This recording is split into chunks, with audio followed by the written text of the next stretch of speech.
ಎಲ್ರಿಗೂ ನಮಸ್ಕಾರ. ಇವತ್ತಿನ ತರಗತಿಯಲ್ಲಿ ಇತಿಹಾಸದ ಪ್ರಮುಖ ಘಟನೆಗಳು ಅಥವಾ ಇಸುವಿಗಳ ಬಗ್ಗೆ ತಿಳ್ಕೊಳ್ತಾ ಹೋಗೋಣ. ಅದಕ್ಕಿಂತ ಮುಂಚೆ ನನ್ನ ಚಾನಲ್ನ ಪ್ರಥಮ ಬಾರಿಗೆ ನೋಡ್ತಾ ಇದ್ದರೆ ಸಬ್ಸ್ಕ್ರೈಬ್ ಮಾಡಿ, ಶೇರ್ ಮಾಡಿ, ಲೈಕ್ ಮಾಡಿ, ಎಲ್ಲೂ ಸ್ಕಿಪ್ ಮಾಡದೆ ವಿಡಿಯೋವನ್ನು ಪೂರ್ತಿಯಾಗಿ ನೋಡೋದ್ರ ಮೂಲಕ ಮಾಹಿತಿಯನ್ನು ತಿಳ್ಕೊಳ್ಳಿ ಅಂತ ಹೇಳ್ತಾ ತರಗತಿಯನ್ನು ಪ್ರಾರಂಭ ಮಾಡ್ತಾ ಇದ್ದೇನೆ. ಇತಿಹಾಸದ ಪ್ರಮುಖ ಇಸುವಿಗಳು ಅಥವಾ ಘಟನೆಗಳು ಯಾವ್ಯಾವು ಅಂತ ನಾವು ನೋಡ್ತಾ ಹೋಗೋಣ. ಮೊದಲನೇದಾಗಿ ಭಾರತಕ್ಕೆ ಆರ್ಯರ ಆಗಮನ ಆಗಿದ್ದು ಸಶಪು 2000ನೇ ಇಸವಿಯಲ್ಲಿ ಭಾರತಕ್ಕೆ ಆರ್ಯರ ಆಗಮನವಾಗುತ್ತೆ. ಅಂದರೆ ಸಶಪು ಅಲ್ಲಿ ಆಗ್ತದೆ. ಇನ್ನು ವರ್ಧಮಾನ ಮಹಾವೀರನ ಜನನ ಸಶಪು 599ರಲ್ಲಿ ಆಗ್ತದೆ.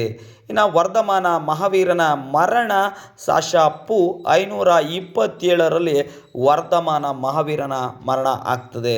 ಇನ್ನು ಗೌತಮ ಬುದ್ಧನ ಜನನವನ್ನು ನಾವು ನೋಡ್ತಾ ಹೋಗೋದಾದರೆ ಸಶಪು 563ರಲ್ಲಿ ಗೌತಮ ಬುದ್ಧನ ಜನನ ಆಗ್ತದೆ.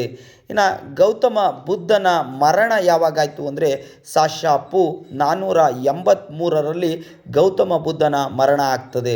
ಇನ್ನು 1ನೇ ಬೌದ್ಧ ಮಹಾಸಮ್ಮೇಳನ ಯಾವಾಗ ನಡೀತು ಅಂದರೆ ಸಶಪು 483ರಲ್ಲಿ 1ನೇ ಬೌದ್ಧ ಮಹಾಸಮ್ಮೇಳನ ನಡೆಯುತ್ತೆ. ಇನ್ನು 2ನೇ ಬೌದ್ಧ ಮಹಾಸಮ್ಮೇಳನ ಯಾವಾಗ ನಡೀತು ಅಂದರೆ ಸಶಪು 383ರಲ್ಲಿ ನಡೀತು. ಇನ್ನು ಮೊದಲನೇ ಜೈನ ಸಭೆ ಯಾವಾಗ ನಡೀತು ಅಂದರೆ ಮೊದಲನೇ ಜೈನ ಸಭೆ ಸಶಪು 300ರಲ್ಲಿ ಮೊದಲನೇ ಜೈನ ಸಭೆ ನಡೀತು. ಇನ್ನು 3ನೇ ಬೌದ್ಧ ಮಹಾಸಮ್ಮೇಳನ ಸಶಪು 250ರಲ್ಲಿ ನಡೆಯುತ್ತೆ. ಇನ್ನು 4ನೇ ಬೌದ್ಧ ಸಮ್ಮೇಳನ ಸಶಪು 102ರಲ್ಲಿ ನಡೆಯುತ್ತೆ.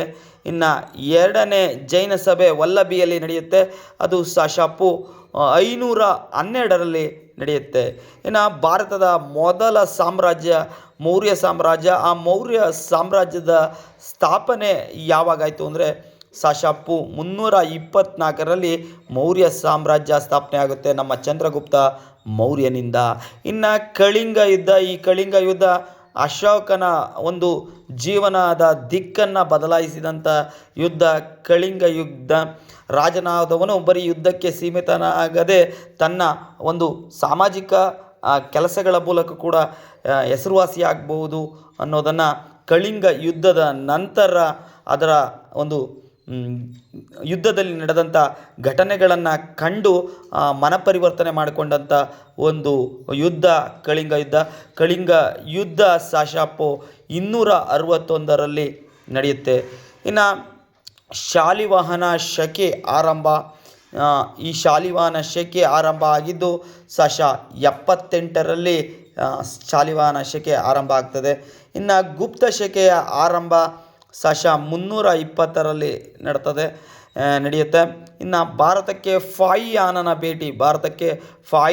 ಭೇಟಿ ಮಾಡಿದ್ದು ಸಶ 399ರಲ್ಲಿ ಭಾರತಕ್ಕೆ ಫಾಹಿಯಾನ ಭೇಟಿಯನ್ನು ಕೊಡ್ತಾನೆ. ಹರ್ಷವರ್ಧನ ಮತ್ತು ಪುಲಿಕೇಶಿಯ ಯುದ್ಧ. ಏನು ಉತ್ತರ ಪತೇಶ್ವರನಾದಂಥ ಹರ್ಷವರ್ಧನನ್ನು ದಕ್ಷಿಣ ಪತೇಶ್ವರನಾದಂಥ 2ನೇ ಪುಲಿಕೇಶಿ ಸೋಲಿಸ್ತಾನೆ. ಆ ಒಂದು ಯುದ್ಧ ಒಂದು ಐತಿಹಾಸಿಕವಾದಂಥ ಪ್ರಮುಖ ಘಟನೆ. ಅದು ಸಶ 634ರಲ್ಲಿ ನಡೆಯುತ್ತೆ. ಕನೌಜಿನ ಧಾರ್ಮಿಕ ಸಭೆ ನಡೆದಿದ್ದು ಸಶ 643ರಲ್ಲಿ. ಇನ್ನು ಪ್ರಯಾಗದಲ್ಲಿ ಬೌದ್ಧ ಮಹಾಸಮ್ಮೇಳನ ನಡೆಯುತ್ತೆ ಸಶ 643ರಲ್ಲಿ. ಇನ್ನು ವಿಕ್ರಮ ಶಕೆ ಆರಂಭ ಆಗ್ತದೆ ಸಶ 1076ರಲ್ಲಿ. ಇನ್ನು ಭಾರತದ ಮೇಲೆ ಅರಬ್ಬರು ದಾಳಿ ಮಾಡ್ತಾರೆ. ಆ ಒಂದು ಅರಬ್ಬರ ದಾಳಿ ಪ್ರಾರಂಭ ಆಗಿದ್ದು ಸಶ 712ರಲ್ಲಿ ಆಗ್ತದೆ. ಇವತ್ತಿನ ತರಗತಿಯಲ್ಲಿ ಇಷ್ಟು ಒಂದು ಪ್ರಮುಖ ಘಟನೆಗಳನ್ನು ತಿಳ್ಕೊಂಡ್ವಿ. ಮತ್ತಷ್ಟು ಪ್ರಮುಖ ಇಸುವಿಗಳು ಘಟನೆಗಳೊಂದಿಗೆ ಮುಂದಿನ ತರಗತಿಯಲ್ಲೇ ಸಿಗ್ತೇನೆ. ಧನ್ಯವಾದಗಳು. ಶುಭವಾಗಲಿ.